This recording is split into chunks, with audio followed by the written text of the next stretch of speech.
안녕하세요. 이제 오늘 관세법 그 관세율의 적용에 대해서 보겠습니다. 관세율의 적용이요. 관세율의 적용이라고 해가지고요. 적용의 어떤 형태를 얘기한 겁니다. 대표적으로 세 개로 구분할 수 있는데 첫 번째가 간이세율, 합의세율, 그 다음에 용도세율로 볼 수 있습니다. 이 세 개는 실질적으로 기본관세 적용의 어떤 변형 형태라고 보시면 돼요. 기본적으로 부과될 세율이 있지만 간이하게 부과하기 위해서, 합의적으로 부과하기 위해서, 용도에 맞게 부과하기 위해서 기본 세율을 변형한 형태로 적용한다고 보시면 될 것 같습니다. 그래서 첫 번째로 여기 간이세율에 대해서 한번 보실게요. 간이세율. 말 그대로 간이세율 이겁니다. 세율의 적용을 간이하게 하는 겁니다. 그래서 세율의 적용이 그렇죠. 간이하게 하는 겁니다. 그러면 간이하게 하는 그 이유가 뭘까요? 대상에 따라 대상. 대상이 그렇기 때문이죠. 실질적으로 상거래라기보다는 맞습니다.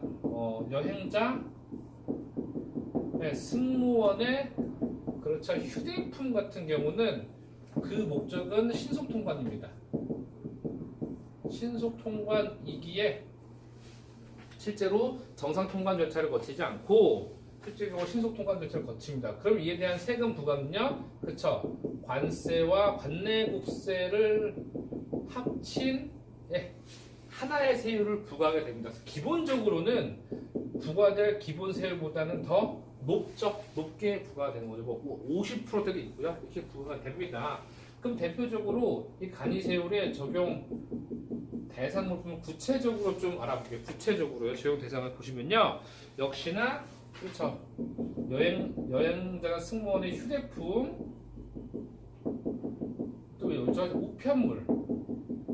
우편물은 항상 괄호에 뭐죠? 그렇죠. 신고 대상은 그렇죠. 제외한다라는 규정이 있었습니다. 제외하는 규정이 있었고요.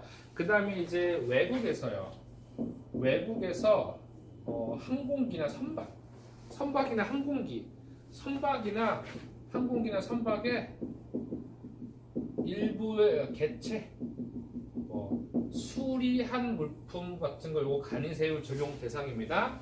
그리고 그 다음에는요, 탁송품, 별송품.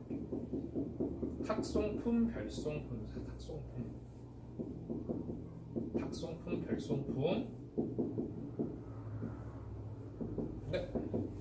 탁송품, 뭐 해외 직구물품이고요. 국내에 입주할 사람이 본인은 빠른 비행기로 오고 자신의 물건은 배로 미리 따로 보내는 거죠. 네, 좋습니다. 그래서 실질적으로 이렇게 대상은 꼭 챙겨 주시고요.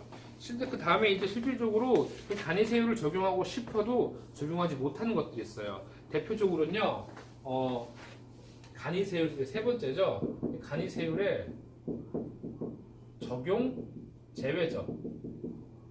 첫 번째 보시면 실질적으로 이제 관세, 무세나 감면입니다. 실질적으로 관세가 무세라고 한다면요, 관세가 아예 없다라고 하면은 세율 적용 자체가 성립이 안 됩니다. 감면이라고 하면요, 실질적으로 특별 감면의 요건에 맞기 때문에 굳이 간이세율을 통해서 또 다른 요건을 만들고 성립해서 적용할 필요가 없다라는 겁니다. 두 번째 보시면요, 수출용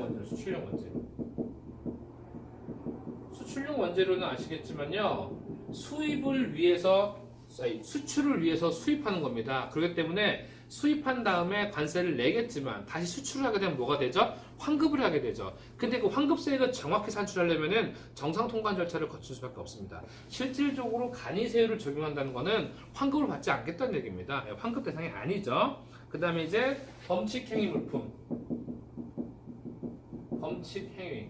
실질적으로 우리 그 간이세율은요, 상거래 대상도 아니고요. 휴대품이나 신속통관을 요하는 건데, 범칙행위 물품은 신속통관이 아니라, 그렇죠, 오히려 정밀통관 대상. 꼼꼼히 봐야 되기 때문에 전혀 간이세율이랑 관계가 없죠. 그 다음에 이제 관세청 고시에서 언급되어 있는 건데요. 실질적으로 이제 상업용 수량 개인 직구가 간이세율의 대상입니다. 금액에 따라서 개인 직구 물품이 금액에 따라서 미와 250불 이상 미만인 것들이 이제 간이세율 대상인데요. 실질적으로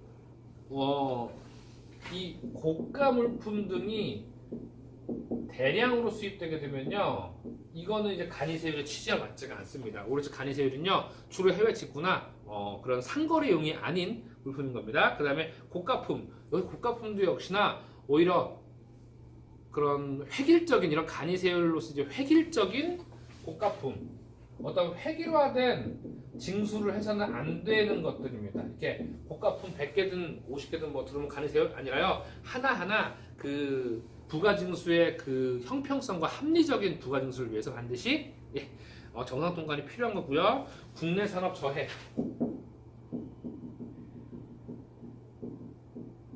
범칙 물품과 같은 취지입니다. 정밀 통관이 필요합니다. 어떤 요건에 해당될 시에는요 탄력 관세율을 적용할 수도 있는 겁니다. 그 다음에요 역시나 이 여행자나 승무원이 갖고 오는 휴대품에도 불구하고 국내 산업을 제한한다. 반드시 간이세율 적용을 할 수 없이요 간소한 통관 절차가 아니라 정밀한 통관 절차를 거쳐야 하는 겁니다. 그 다음에 때로는 이 화주가 직접 간이세율의 배제를 요청하는 겁니다. 실질적으로 말씀드렸지만 수출용 원재료와 같은 취지입니다.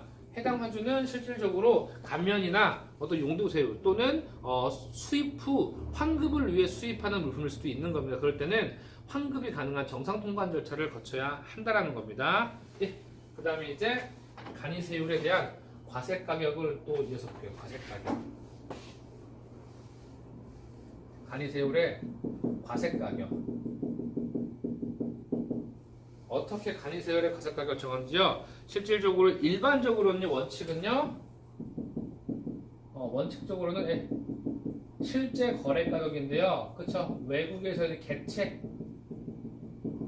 수리한 거는 뭐죠? 지급한 외화 가격, 지급한 외화 가격, 지급한 외화 가격이고요. 그 다음에 이제 간이세율의 산정 기준. 요거 이제 산정 기준은요, 실질적으로 뭐를 기반해서 간이세율을 세팅하는 겁니다. 딱 보시면요, 관세, 임시수입 부가세, 그 다음에 내국세율 기초입니다. 관세, 임시수입 부가세, 임시수입 부가세, 그 다음에 내국세, 이 세가 내국세 등을 기초로 해서 세팅을 하는 겁니다. 그러니까 반드시 기본세율보다 높게 세팅이 되게 마련입니다. 예외적으로 선박에 대한 수리개체는 기본세율보다 낮고요. 그 다음에 이제 실질적으로 대통령 정화 그러니까 요건이 실질적으로 이 단일세율보다, 그러니까 이 간이세율보다 더 낮은 단일세율 요 산정할 수 있는 게요, 여행자나 승무원의 휴대폰입니다. 이것들이 1,000불 이하, 1,000불 이하라고 하면요, 1,000불 이하라고 하면요, 실질적으로 이것들을 고려해서 관세, 임시수입 부가세, 내국세 등 기초를 고려해서 간이보다 더 단일하게 세팅할 수 있는 게 단일 세율입니다. 반드시 요건이 여행자나 승무원의 휴대품이고요, 대통령령으로 정하는 금액인 1,000불 이하인 겁니다. 이렇게 해서 간이세율에 대해서 보셨습니다. 그래서 간이세율에 대해서 꼭 정리하시고 다음 챕터인 합의세율에 대해서 좀 보도록 하겠습니다. 여러분 고맙습니다.